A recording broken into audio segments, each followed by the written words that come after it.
বিষয়টা হলো যে বিগত ফ্যাসিবাদী সরকার যখন রাষ্ট্র ক্ষমতায় ছিল তখন শুধু রাষ্ট্র কাঠামোকে ধ্বংস করেনি, মানুষের এই ধর্মীয় অনুভূতিগুলো তার আঘাত হেনেছিল। এটি একটা সনাতন ধর্মের ঐতিহ্যবাহী সিন্দুরমতি মেলা।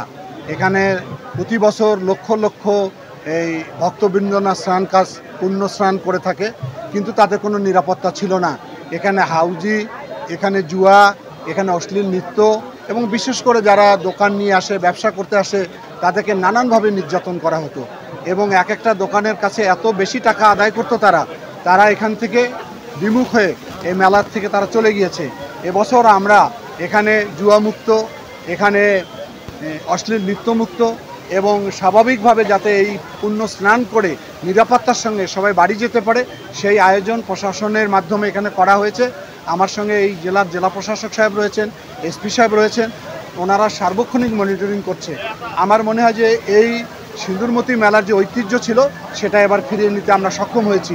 আমরা চাই যে এই সনাতন ধর্মের এই তীর্থস্থানটা যাতে স্বাভাবিকভাবে পুণ্য স্নান হিসাবে এবং সব অসামাজিক কার্যকলাপ মুক্ত হয়ে একটি সুন্দর পরিবেশ সৃষ্টি হয়, সে প্রচেষ্টা আমরা করেছি।